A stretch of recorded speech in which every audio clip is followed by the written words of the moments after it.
Good morning, everyone. Today we're going to be talking about a bunch of freebies that you can get by simply just playing the game because they've added a whole bunch of new titles, and there is, of course, the Ordinal Tower Rank 8. But before we jump into all of that, if you're new to the channel, I upload NGS content daily, so if you do play this game, I would really appreciate a subscribe, as it really helps out the channel.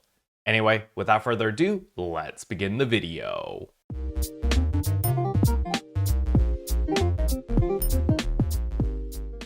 So the very first thing I want to go over is, of course, when we go to systems over here and we get campaign items, receive item account, you can see over here that there is a compensation of 20 star gems. You know, it's not much, but whatever, we'll take it. And there is, of course, the new Line Strike card release celebration where we get 200 card scratch vouchers, which is actually 2 10 pulls. So make sure that you use that immediately because that's actually really generous. So we're going to do our 2 10 pulls right here, considering that in order to get these vouchers, they really need to put like a daily or something to get these tickets a lot easier because it is freaking difficult. Oh wow, look at that, we got 2 doo-doos. You have amazing luck. Let's do that again. Let's do another 10 pull right here and yoink. Let's see how many doo-doos we get this time. And here we go. We got a rainbow. We got a rainbow Kuka, which is a new card. So we got one rainbow card or holographic card or whatever, shiny card. I don't really know what they're called, but nevertheless, that is pretty nice. Oh, I think they're called rare cards. All right, with Line Strike out of the way, the next thing I do want to touch upon is, of course, Kaiju number 8, because, well, the Kaiju 8 collaboration is here. Unfortunately, they did something that I'm not very happy about. They did the exact same with the Kenshin collaboration, where the replica or the actual Kaiju outfit is locked behind a scratch count bonus, which is a huge disappointment.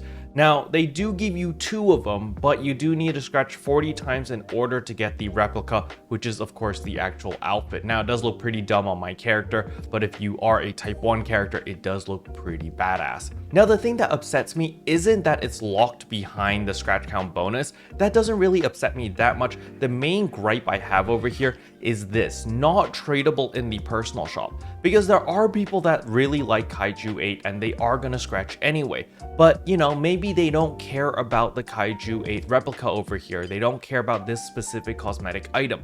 I don't understand why it's so difficult for Sega to not lock this behind why make it untradeable? I don't really understand. They did the exact same thing with Emule over here. So this is the Bunny Rabbit mag that I have from the Shangri-La Frontier collaboration. This was also locked behind a scratch count bonus. And again, I wasn't upset that it was locked behind it. I was upset that it wasn't tradable. You know, they really need to change that.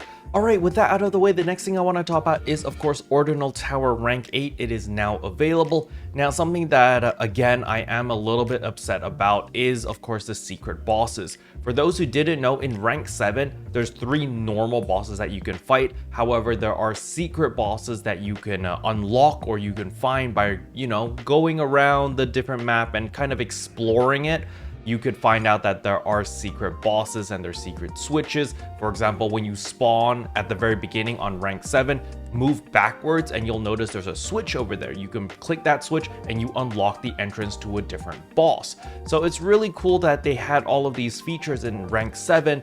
So I am pretty disappointed that they didn't do anything in rank 8. Now, at the time of this recording, this content has only been out for about 2 hours, so I don't actually know if there really is any secret stuff, but I looked around for like 30-40 minutes and I didn't find anything, so I am a little bit bummed out about that. Now, in order to get an S rank in this, it is relatively easy. All you need to do is actually read the objectives. Yes, it's difficult, comprehension. The first time I ran it, I got like a B rank because nobody was reading and we're just like kill everything. What a lot of people fail to realize is if you actually read the objective, you don't have to kill everything. You literally just have to kill a very specific target. So for example, on the second stage, you only need to kill the Auroch. So the first boss that spawns at the very beginning, you can totally ignore that boss, jump on the platforms, immediately unlock the force field and fight Auroch. And once you kill Auroch, you immediately move to the third stage. So you can save a lot of time and a lot of headache by simply just following the objectives and just, you know, taking a couple seconds and reading what the objective actually wants you to do. Now, as for the loot over here, personally, all of these items over here, nothing really excites me. The main thing that I like about Ordinal Tower rank 8 is actually the Gigastat 4s as well as the Gigastrugments. It actually drops fairly often, so personally I think this might be a better farm than farming the purple triggers, simply because purple triggers require you to actually consume triggers versus the Ordinal Tower rank 8 where you can just queue up whenever you want. I just want to point out over here Gray's amazing outfit. I've never actually seen this outfit before, holy cow. Alright, moving on to the limited time quest over here. So there is the Polaris firefight. This one is actually relatively easy to get an S rank. All you need to do is go into Mars, use Hydra, and literally just hold down left click and just avoid all his attacks.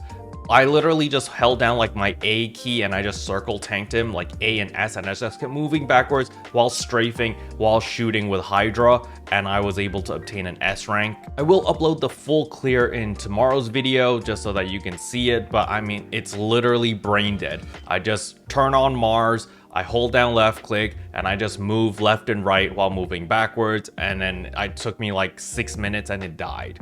A lot of people are going to be able to beat this faster, especially if you have invested your Mars bars in unlocking like your crit rate, your crit damage, and all of that stuff. But it's kind of a joke. So yeah, super easy to kill. I did get a Hal Finale on that clear, so I don't know if Hal Finales drop a little bit more often in the solo version, but I did not get anything else that was worth anything. But nevertheless, you do want to do this at least once in order to unlock the Polaris Firefight Challenger title, which does give you the title machine as well as 5 star gems. Very easy to get, to be honest. All you need to do again is just go into Mars, use Hydra, and circle tank the boss, and it will die. Time doesn't actually matter. What does matter is damage taken, so you just want to avoid getting hit, and even if you take 30 minutes, as long as you don't get hit, you're going to get the S ranks, so it's super easy to obtain this. Alright, the next thing I want to talk about is of course the treasure scratch. It is very important that you do your dailies every single day. Just by completing them, you get 6 treasure scratch tickets, and then on top of that, you also want to do the urgent quest whenever it pops up. Remember, you can do the urgent quest twice every single time it does come up, and the boss's HPs are all reduced by 30%, so it's really easy to do it twice and just blast through them. Now, the reason why you want to get as many treasure scratch tickets as possible is because of the scratch count bonus. As you can see, once you scratch 100 times, you get all of these rewards. These are guaranteed rewards. The main one that I want to point out is going to be, of course, 75 scratches, where you get a treasure select ticket volume 5. That essentially lets you pick any item you want. So if you want that personal shop use 3 days, you want this guaranteed fix a level 3, which is also a substitute, which is really awesome. If you need those augment item protections, you can get all of these very nice items, and you can simply use your selector ticket to simply pick them.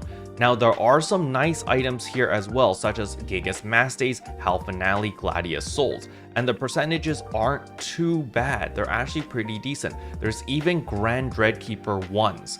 So, you know, we are starved for Dreadkeepers right now, so having a bunch of these Grand Dreadkeepers 1, they might help out. You might be able to sell them for good profit on the market, or you might want to hoard up on these and then turn them into Grand Dreadkeeper 2s and then sell those for even greater profit. You're going to need to look at the market yourself and make the best judgment for yourself that way. But there are a bunch of items that are available over here. Unfortunately, no star gems. So, you know, you won't be able to earn any SG from here, but you will be able to get a chance of obtaining some nice augments over here, as well as some goodies right here. But as I said earlier, your main focus is going to be the bonus items over here for scratching 100 times. Once you finish your 100 scratches over here, the rest of the tickets are just bonus, you know, just giving you extra chances to get all of these different items. Because remember, over here, the more times you scratch after the 100 times, all you're going to be getting is NEX cubes times 5, but that might not be a bad thing. I know a lot of people need a bunch of NEX cubes because they've been doing the item recycle every single week, and you are running low in order to buy out your 50 star gems as well as 50 alpha reactors every single week. So being able to obtain an extra 5 NEX cubes every day just for free by just playing the game and running the UQs and stuff like that is definitely not a bad deal at all. Special thanks to all the members for supporting the channel. It really means a lot to me. Thank you again. But yeah, that's all I wanted to cover in today's video. Hopefully you guys found it helpful. If you did, I would appreciate a like and a subscribe, and I'll see you guys in tomorrow's video. Bye.